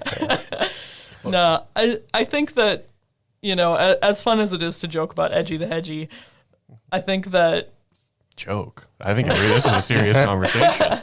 I seriously do wonder, oh, no, how do they work around this? Oh, no, but I do think if there is potential to lean more into the SA2 and Sonic Heroes characterization rather than the Shadow the Hedgehog and further games characterization, where it can make a little more sense to, like you said, potentially Eggman hands him a gun and he's like, what the is this? How about a solid compromise? We get Sonic 06, him riding a motorcycle. Oh, he has to ride a motorcycle. We need the motorcycle. We need Shadow's Harley. It's always when they put I really like the Sonic Transform game, the racing game. But also you're why is Sonic in a car? Sonic runs faster than a car. Yeah. It's why are we holding Sonic back from his true potential? Literally the plot of Sonic Riders. Right, which you end up with that same thing with Shadow, right? You put him on a motorcycle. Why? He's Shadow. He can run. Because it's cool. Because it's cool. Because you can sell more toys if you also sell him with the motorcycle. No, I understand it's the same reason you put Tails in an airplane, and you're Tails, he can fly. He doesn't need to be in an airplane.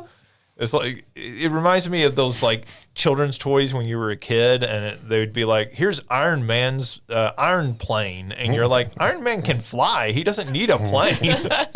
Yeah. I will be interested to see who they get in terms of a voice actor for Shadow. Yeah, I heard Jason Momoa for a while was the top contender. Chris Pratt. Oh! One I saw was Keanu Reeves. I have seen Keanu Reeves on the list as well. Because Idris Elba was just so perfect for Knuckles. Yeah. That was very good casting. Top tier. And actually, the guy who does Sonic. Yeah, I think he does. I don't know what his name is, but I think he does a really good job. It's John Ralphio from Yeah. Parks and Recreation. I can't think of his name. That is unfortunately the only name I know. But he's very good. Yeah. I mean, as a voice actor, miles ahead of Chris Pratt. Yeah. It's the one time that Sonic's actually been better than Mario.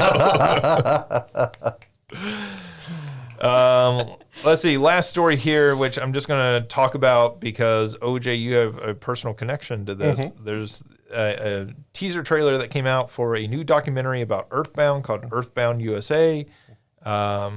Looks neat, kind of tracking the fandom surrounding that game and, the sequels, the desire for the sequels and everything. But OJ, there's a particular shot in that trailer that connected with you personally. Yeah, so there was a petition to bring Mother 3 to the U.S. Because there was never a U.S. release to it. And they said it was a campaign and it was write what you want and we're going to print it and send it to them.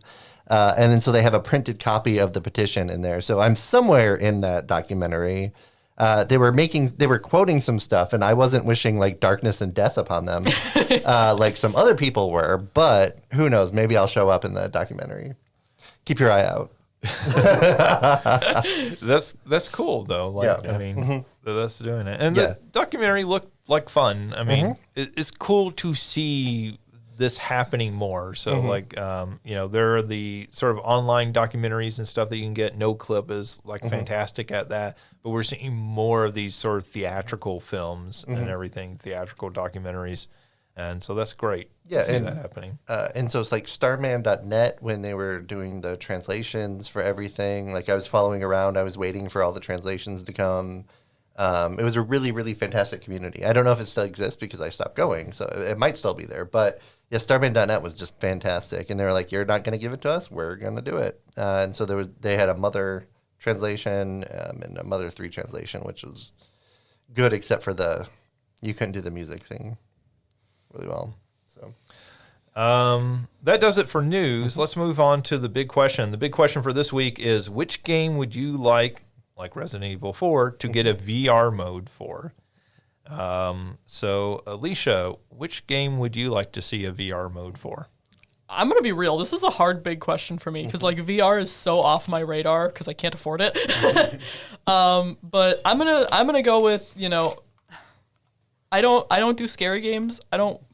I think the Resident Evil 4 VR is going to be fantastic for people who enjoy that, but I want a chill game. Can I give you like an Animal Crossing VR? That would just be like nice and calm. I don't know. Tom Nook in VR. Yeah. Pretty terrifying. Him showing up with his baseball club. Where's my bells? Daddy needs his bells. Oh gosh.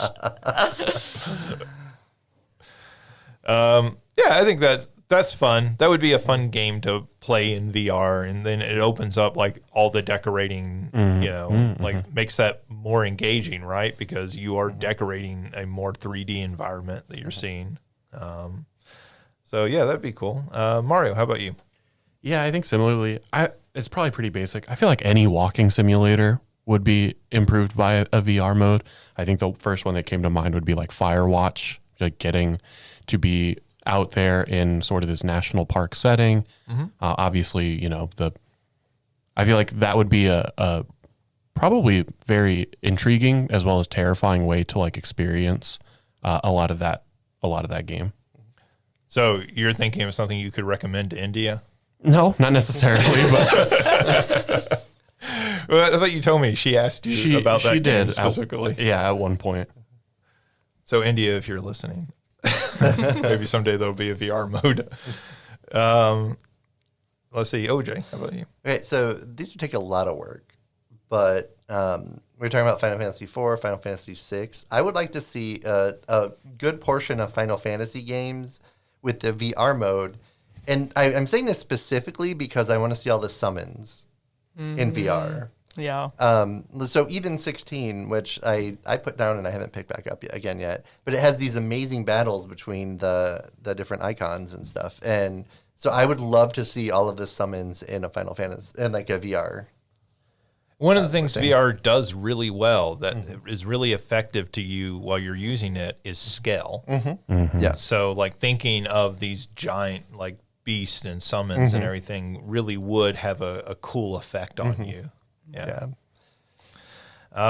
So I'm kind of cheated. Like part of the reason I came up with this question is I actually saw an example of something I thought looked really cool. Somebody took Hogwarts Legacy and patched in a VR mode for it. And that looked really cool because it was you walking around in Harry Potter land and like everything was in VR. And so like even going into the shops, you could walk into the shops and like look at the objects and everything in the shop. And that seemed like a really cool thing. And so I've always kind of wondered with VR why, well, I'm sure it's a cost issue, but like why we don't get more of those sorts of experiences. Like here, we're going to put you into this movie and like recreate it virtually for you and let you walk around. Cause I always think, I don't know that I'd really want to play a game in Hogwarts, but it'd be really cool just to walk around in Hogwarts and like see everything. Right. And the same thing with like Star Wars, right? Like, I don't know. sometimes I don't want to play a game in Star Wars. I just want to see the world of Star Wars. I want to walk through the Cantina bar and see all the different aliens and that sort of thing. Yeah. So anyways, I thought that looked really cool. And so like, that's my answer. Yeah. Something like that would work. All right. That does it for this week. Thank you to Alicia, OJ, and Mario for joining me.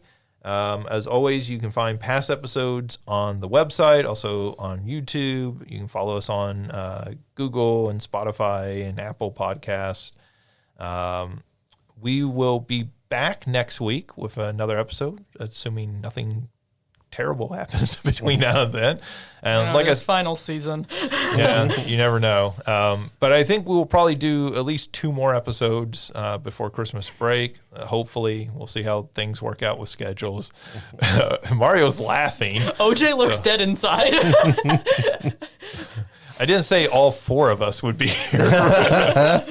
We may have some substitutions, but we'll probably do at least 1 or 2 more episodes, and then we'll have a break, and then we'll come back. We'll talk about Game of the Year and everything after we've had a chance to let our brains relax for a few weeks and actually get some maybe playtime in on some of the games that we've been missing over the past year.